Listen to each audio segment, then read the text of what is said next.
Assalamualaikum warahmatullahi wabarakatuh. Selamat pagi. Saya Kurniawan Cahyo Hardianto, NIM 16514-140, stay. Pada kesempatan ini saya ingin menjelaskan tentang engineering. Nah, sebelum itu, apa itu engineering?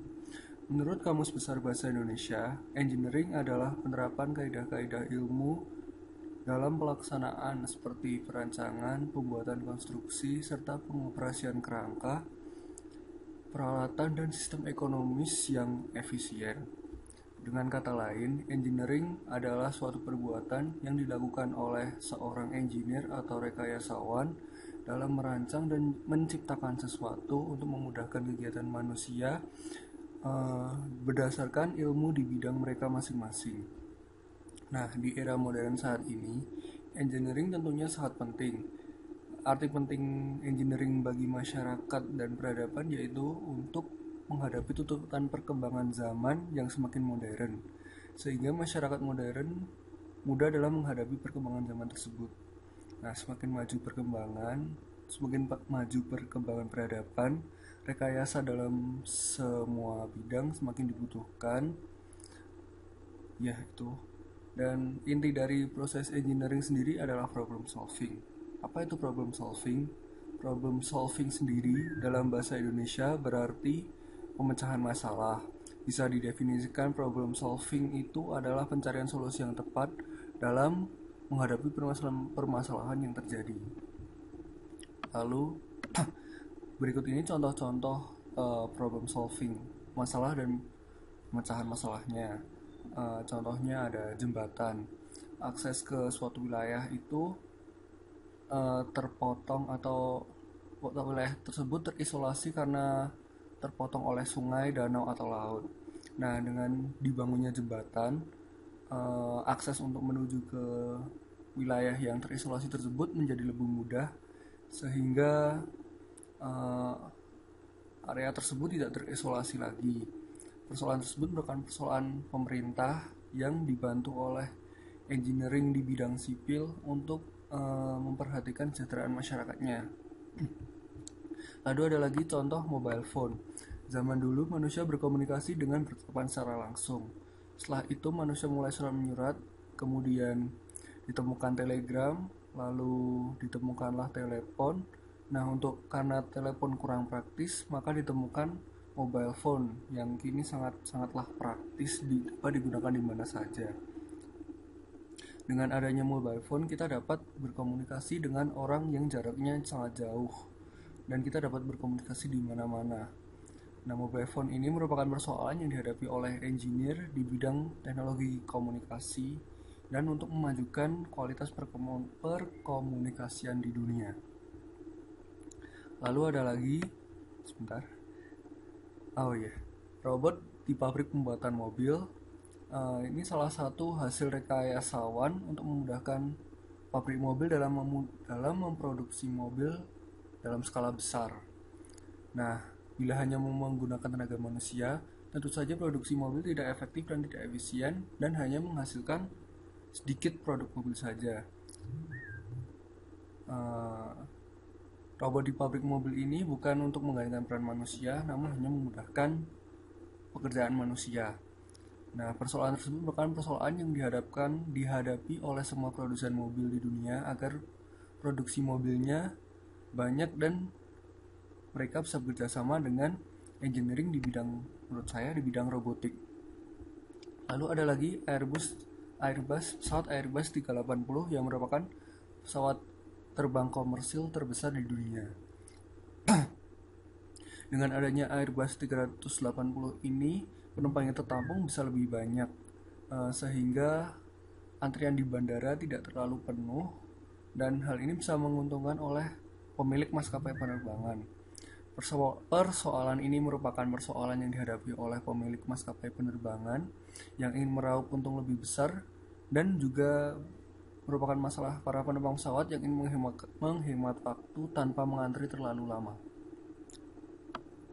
Lalu ada lagi sistem informasi penggajian di kantor dengan 1000 pegawai. Sistem ini merupakan Sistem ini dapat menyelesaikan masalah pencatatan data-data pegawai satu persatu yang jumlahnya ribuan, yang memakan banyak waktu dan tidak efisien. Dengan adanya sistem informasi ini, penggajian karyawan dapat dikontrol tanpa memerlukan banyak tenaga dan waktu. Lalu ada eKTP. Pada saat penggunaan KTP konvensional, banyak bisa terjadi kekeliruan dalam pendataan masyarakat karena masih manual dalam pendataannya. Masyarakat juga bisa memiliki lebih dari satu KTP dari daerah yang berbeda. Tentu saja hal ini dapat menyusahkan para petugas kelurahan dalam pendataan warganya. Dengan adanya eKTP, semua pendataan warga kini menggunakan teknologi komputer sehingga kesalahan pendataan dapat diminimalisasi. Lalu ada RoboHand, salah satu solusi bagi orang-orang yang mempunyai masalah dengan tangannya yang misalnya diamputasi.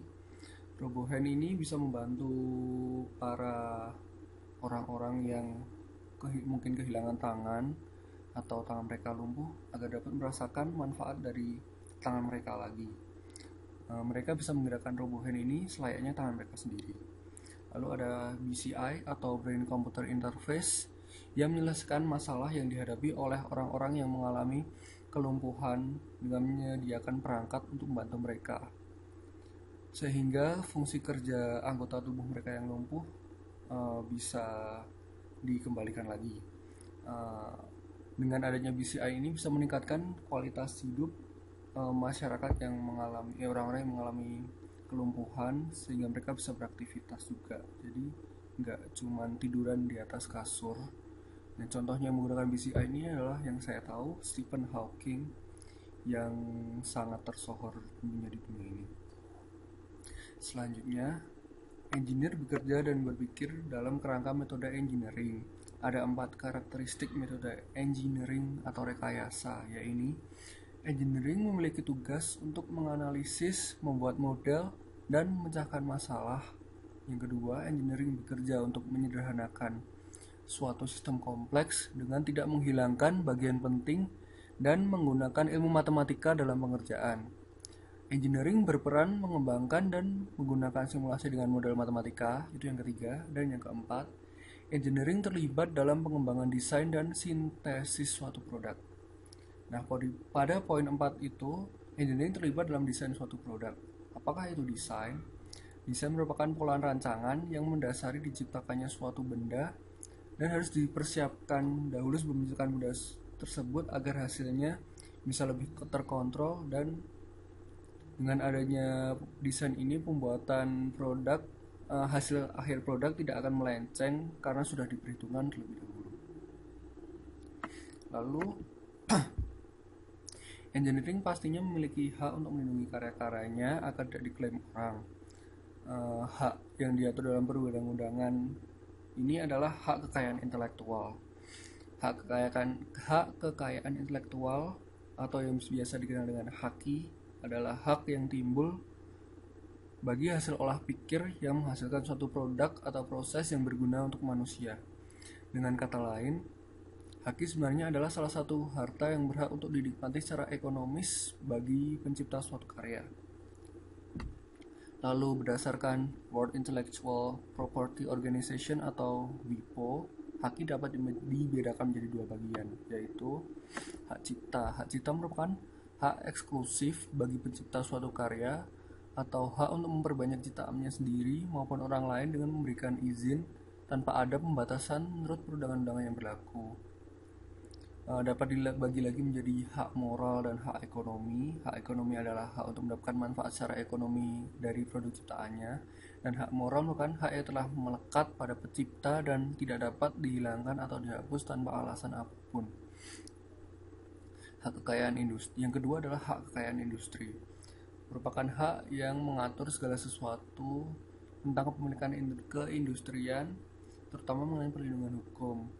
Hak ini meliputi yang pertama hak paten, hak yang diberikan kepada negara kepada inventor atas hasil penemuannya di bidang teknologi. Lalu ada hak merek. Apa itu merek? Merek merupakan tanda berupa gambar, kata, angka, susunan warna, nama huruf atau kombinasi unsur-unsur tersebut sebagai ciri khas untuk pembeda yang digunakan dalam perdagangan. Sedangkan hak merek adalah hak eksklusif yang diberikan negara kepada pemilik merek yang terdaftar. Lalu ada hak varietas tanaman.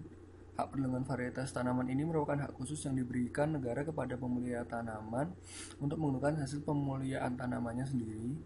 Lalu ada rahasia dagang yang merupakan informasi yang tidak diketahui umum yang berguna bagi kegiatan usaha pemilik kegiatan dagang tersebut.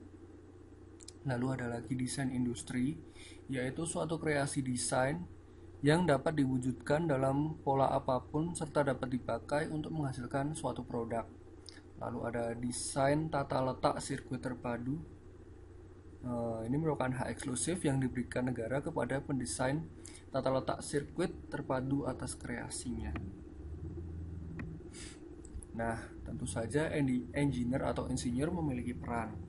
Peran insinyur menurut saya yaitu mengubah, mengembangkan, dan memberdayakan seluruh sumber daya yang berasal dari alam menjadi suatu produk yang berguna bagi kesejahteraan seluruh masyarakat.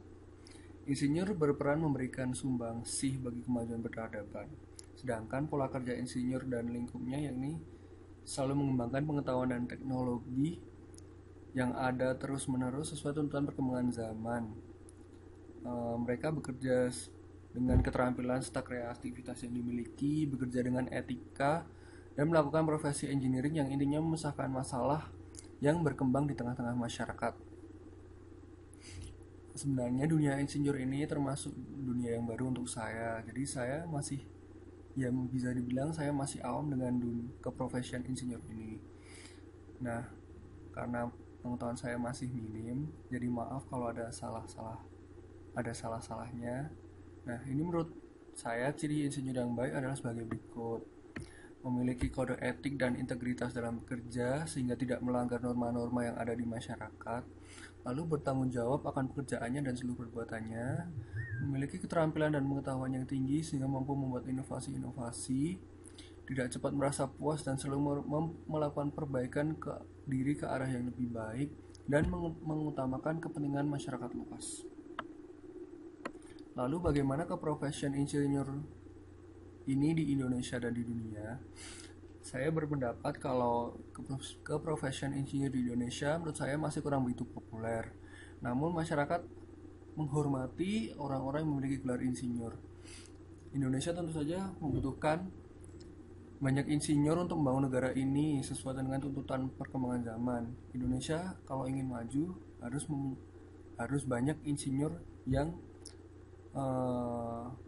menyumbangkan seperti ilmu dan tenaganya untuk memajukan Indonesia. Sedangkan di dunia, insinyur memegang peran penting dalam perkembangan teknologi dan peradaban. Insinyur ini di dunia merupakan salah satu pekerjaan yang prospeknya paling bagus sekarang ini. Insinyur telah menghasilkan banyak karya yang mengubah dunia. Nah, dengan penjelasan insinyur tadi, tentu saja dengan lulusan ITB tentu saja diharapkan menjadi insinyur yang baik. Apa sih yang ingin saya capai dengan bersekolah di ITB? Sejujurnya saya dari kecil tidak pernah membayangkan untuk menjadi seorang insinyur.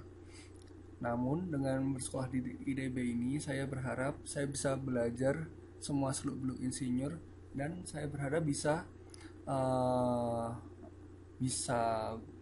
berkarya secara nyata setelah lulus di sini.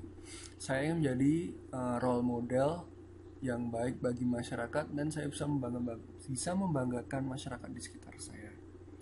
Nah, begitulah penjelasan saya mengenai engineering secara singkat. Saya mohon maaf bila ada salah kata. Bila ada benar itu datangnya dari Allah Subhanahu wa taala, dan bila ada kesalahan itu murni dari saya semata. Demikian, wassalamualaikum warahmatullahi wabarakatuh. Selamat pagi.